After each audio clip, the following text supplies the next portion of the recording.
So hello everyone, this is Shubham Gaur and mister अपरिमित में आपका स्वागत है। आज के लिए हमारे पास बच्चों क्वेश्चन है डेफिनेट इंटीग्रेशन का 2023 मेंस का क्वेश्चन हम आज के इस वीडियो में करने वाले हैं। और क्वेश्चन में फिर से ग्रेटेस्ट इंटीजर इन्वॉल्व है। तो इस तरह के जो क्वेश्चंस होते हैं इसमें सबसे बड़ा प्रॉब्लम आपको इसको ब्रेक करने में ही आ रहा होता है। तो हम देखते हैं कि इस क्वेश्चन को हम कैसे कर सकते हैं। तो पहले आपको ग्रेटेस्ट इंटीजर की मैं ब्रीफिंग कर देता हूँ। ग्रेटेस्ट इंटीजर के अंदर अगर कोई इंटीजर आता है तो उसका आंसर हमेशा वो सेम इंटीजर ही हो रहा होता है ना। अगर इसके अंदर कोई वैल्यू डेसिमल में आ जाती है तो इसका आंसर हम कैसे लिखते हैं? 2.1 का ग्रेटेस्ट इंटीजर 2.1 के जस्ट पहले आने वाला इंटीजर होता है, तो 2.1 के पहले 2 आता है।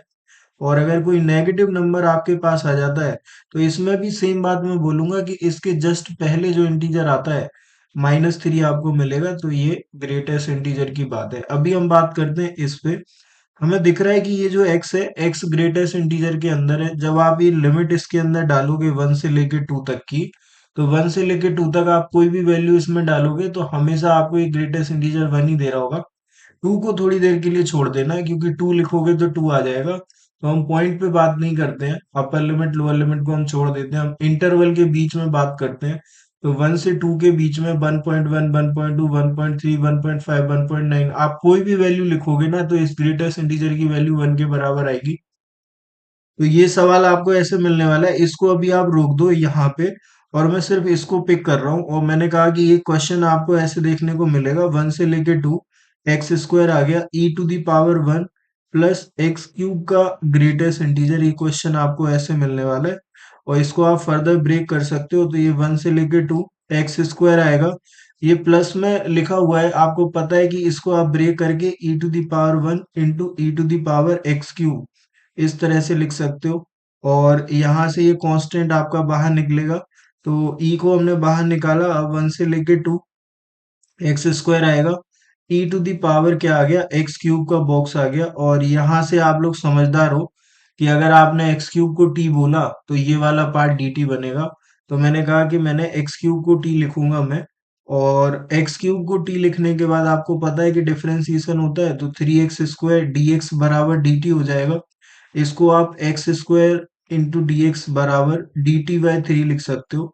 तो एक्स स्क्वायर डी एक्स के प्लेस पे dt/3 आएगा। तो मैं 1/3 बाहर निकालूंगा तो ये हमें e/3 मिलने वाला है। इधर लिमिट भी डाल देते हैं, तो जब आप x की जगह 1 डालोगे तो t की वैल्यू आपको 1 मिल रही होगी। और जब आप x की जगह 2 डालोगे तो t की वैल्यू आपको 8 मिल रही होगी। तो लिमिट 1 से लेके 8 आ जाती है।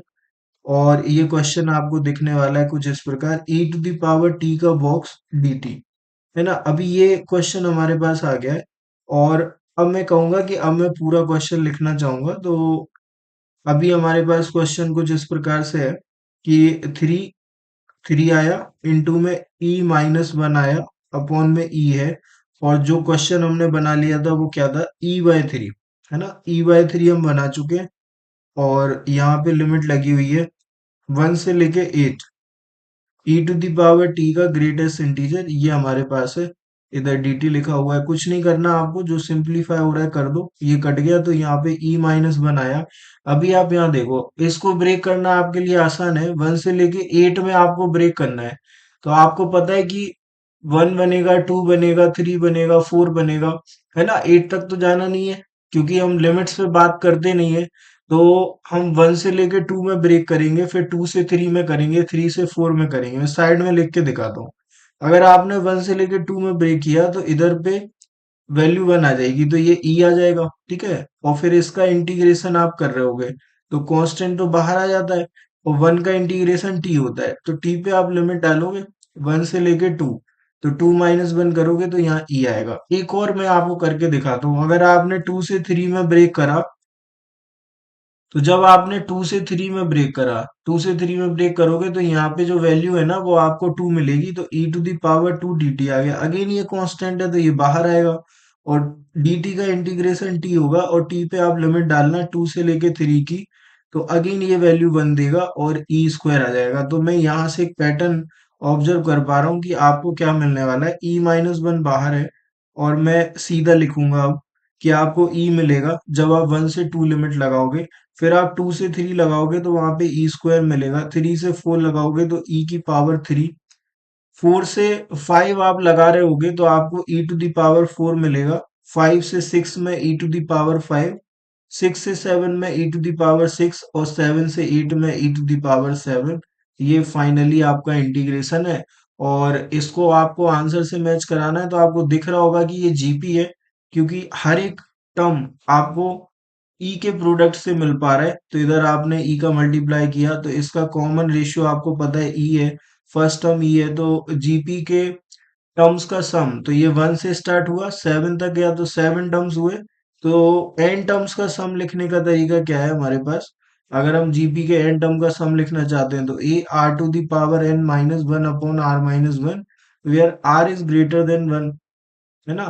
तो इस केस में हम ऐसे लिखते हैं, ए फर्स्ट टर्म होता है तो ई आ गया, आर कॉमन रेशियो होता है जो कि ई है, तो ई की पावर में n, n number of terms है तो नंबर ऑफ टर्म्स 7 है, माइनस वन कर लो, नीचे ई माइनस वन कर लो, और ये लिखते ही साथ लगता है मुझे कि आप आंसर वाली लाइन पे पहुंच गए हो। तो ये हमारे पास आया, और ई का हमने अंदर मल्टीप्लाई किया तो ई टू द पावर 8 माइनस ई आ जाएगा, और इस क्वेश्चन का जो आंसर है वो ऑप्शन नंबर फोर्थ बन जाएगा।